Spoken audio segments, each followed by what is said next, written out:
Seluruh orang Israel telah terdaftar dalam silsilah. Mereka tertulis dalam kitab Raja-Raja Israel. Sedang orang Yehuda telah diangkut ke dalam pembuangan ke Babel oleh karena perbuatan mereka yang tidak setia.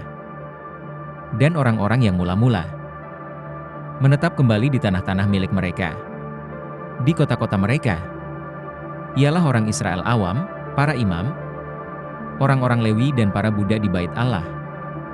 Di Yerusalem tinggal orang-orang dari Bani Yehuda, dari Bani Benyamin, dari Bani Efraim dan Manasye, Utai bin Amihud bin Omri bin Imri bin Bani, dari keturunan Peres bin Yehuda, dan dari orang Shela ialah Asaya, anak yang sulung, dengan anak-anaknya. Dari keturunan Zerah ialah Yuel dengan sanak saudaranya, 690 orang. Dari Bani Benyamin ialah Salu bin Mesulam bin Hodawa bin Hasenua, Yibnia bin Yeroham, Ela bin Uzi bin Mihri dan Mesulam bin Sefaca bin Rehuel bin Yibnia, dengan sanak saudara mereka menurut keturunan mereka, 956 orang. Semua orang itu adalah kepala puak. Dari para imam ialah Yedaya, Yoyarib, Yahin, Azaria bin Hilkia bin Mesulam bin Zadok bin Merayot bin Ahitub, pemuka rumah Allah. Lalu Adaya bin Yeroham bin Pashur bin Malkia, dan Masai bin Adiel bin Yahzera bin Mesulam bin Mesilemit bin Imar, dengan sanak saudara mereka, kepala-kepala puak, 1760 orang. Orang-orang tangkas untuk menyelenggarakan ibadah di rumah Allah. Dari orang-orang Lewi ialah Semaya bin Hasub bin Azrikam bin Hasabia, dari keturunan Merari. Lalu Bakbakar, Heres, Galal dan matanya bin Mika bin Zihri bin Asaf, serta Obaja bin Semaya bin Galal bin Yedutun dan Berehia bin Asa bin Elkana yang diam di desa-desa orang Netofa. Penunggu-penunggu pintu gerbang ialah Salum, Akub, Talmon dan Ahiman, dengan sanak saudara mereka. Salum ialah kepala. Sampai sekarang mereka ada di pintu gerbang raja di sebelah timur. Merekalah penunggu-penunggu pintu gerbang perkemahan Bani Lewi. Salum bin Koreb bin Ebiasaf bin Korah dan saudara-saudara sepuaknya, yakni orang-orang Korah, mempunyai tugas jabatan sebagai penjaga-penjaga ambang pintu kemah, seperti bapak-bapak mereka bertugas di perkemahan Tuhan sebagai penjaga-penjaga pintu masuk. Pinehas bin Eleazar mengepalai mereka sebelumnya. Tuhan kiranya menyertai dia. Zaharia bin Meselemia adalah penunggu pintu kemah pertemuan. Mereka semuanya yang terpilih menjadi penunggu ambang pintu. Ada 212 orang. Mereka telah terdaftar dalam silsilah di desa-desa mereka. Daud dan Samuel, pelihat itu, mengangkat mereka dalam jabatan itu. Mereka dan anak-anak mereka bertugas menjaga pintu-pintu gerbang rumah Tuhan, yakni bait kemah itu. Ke arah 4 mata angin ditempatkan penunggu-penunggu pintu gerbang itu, yakni ke arah timur, barat, utara dan selatan. Dan saudara-saudara mereka yang tinggal di desa-desa mereka, pada waktu-waktu tertentu harus masuk selama 7 hari, untuk bekerja bersama-sama mereka. Sedang keempat kepala penunggu pintu gerbang itu memegang jabatan tetap. Mereka adalah orang Lewi dan mengawasi bilik-bilik, serta perbendaharaan rumah Allah. Mereka bermalam di sekitar rumah Allah. Itu sebab mereka bertanggung jawab atas penjagaan, dan harus membuka pintu setiap pagi. Sebagian dari mereka mengurus perkakas ibadah. Mereka menghitung perkakas itu pada waktu dimasukkan dan dikeluarkan.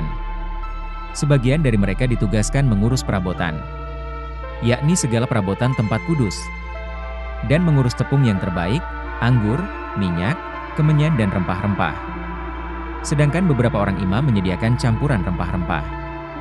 Matija, salah seorang Lewi, anak sulung Salum, orang Korah itu, mendapat tugas tetap untuk mengolah roti. Dan sebagian dari anak-anak orang Kehat, yakni dari sanak saudara mereka, mengurus roti sajian untuk disediakan setiap hari Sabat. Dan inilah para penyanyi, kepala-kepala puak orang Lewi, yang diam di bilik-bilik dan bebas dari pekerjaan lain. Sebab siang dan malam mereka sibuk dengan pekerjaannya. Itulah para kepala puak orang Lewi, para kepala, menurut keturunan mereka. Mereka ini diam di Yerusalem. Di Gibeon diam Bapak Gibeon, yakni Yeiel, dan nama istrinya ialah Ma'aha. Anak sulungnya ialah Abdon, lalu Zur, Kis, Baal, Ner, Nadab, Gedor, Ahio, Zaharia dan Miklot. Miklot memperanakan Simeam. Juga mereka ini pergi diam berdekatan dengan saudara-saudara mereka di Yerusalem bersama-sama saudara mereka yang lain. Ner memperanakan Kis. Kis memperanakan Saul. Saul memperanakan Yonatan, Malkisua, Abinadab dan Eshbaal. Anak Yonatan ialah Meribaal, dan Meribaal memperanakan Mika. Anak Mika ialah Piton, Melef, Tahrea dan Ahas. Ahas memperanakan Yaera. Yaera memperanakan Alemet, Asmawet dan Zimri. Zimri memperanakan Moza. Moza memperanakan Bina, dan anak orang ini ialah Refaya. Dan anak orang ini ialah Elasa. Dan anak orang ini ialah Azel. Azel mempunyai 6 orang anak dan inilah nama-nama mereka: Azrikam, Bohru, Ismael, Searia, Obaja dan Hanan. Itulah anak-anak Azel. Orang Filistin berperang melawan orang Israel. Orang-orang Israel melarikan diri dari hadapan orang Filistin dan banyak yang mati terbunuh di pegunungan Gilboa. Orang Filistin terus mengejar Saul dan anak-anaknya dan menewaskan Yonatan, Abinadab dan Malkisua, anak-anak Saul. Kemudian makin beratlah pertempuran itu bagi Saul. Para pemanah menjumpainya dan melukainya. Lalu berkatalah Saul kepada pembawa senjatanya, "Hunuslah pedangmu dan tikamlah aku, supaya jangan datang orang-orang yang tidak bersunat ini memperlakukan aku sebagai permainan." Tetapi pembawa senjatanya tidak mau, karena ia sangat segan. Kemudian Saul mengambil pedang itu dan menjatuhkan dirinya ke atasnya. Ketika pembawa senjatanya melihat bahwa Saul telah mati, ia pun menjatuhkan dirinya ke atas pedangnya, lalu mati. Jadi Saul, ketiga anaknya dan segenap keluarganya sama-sama mati. Ketika dilihat seluruh orang Israel yang di lembah, bahwa tentara telah melarikan diri, dan bahwa Saul serta anak-anaknya sudah mati, maka mereka meninggalkan kota-kota mereka lalu melarikan diri juga. Kemudian datanglah orang Filistin dan menetap di sana. Ketika keesokan harinya orang Filistin datang merampasi orang-orang yang mati terbunuh itu, didapati mereka Saul dan anak-anaknya tergelimpang di pegunungan Gilboa. Mereka merampasinya dan mengambil kepala Saul dan senjata-senjatanya, lalu menyuruh orang berkeliling di negeri orang Filistin untuk menyampaikan kabar itu kepada berhala-berhala mereka dan kepada rakyat.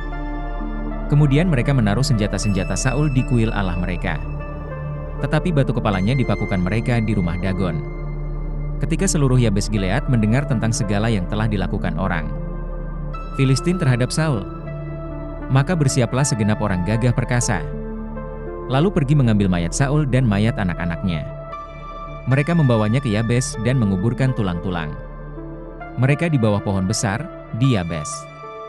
Sesudah itu berpuasalah mereka 7 hari lamanya. Demikianlah Saul mati karena perbuatannya yang tidak setia terhadap Tuhan, oleh karena ia tidak berpegang pada firman Tuhan, dan juga karena ia telah meminta petunjuk dari arwah, dan tidak meminta petunjuk Tuhan. Sebab itu Tuhan membunuh dia dan menyerahkan jabatan raja itu kepada Daud bin Isai.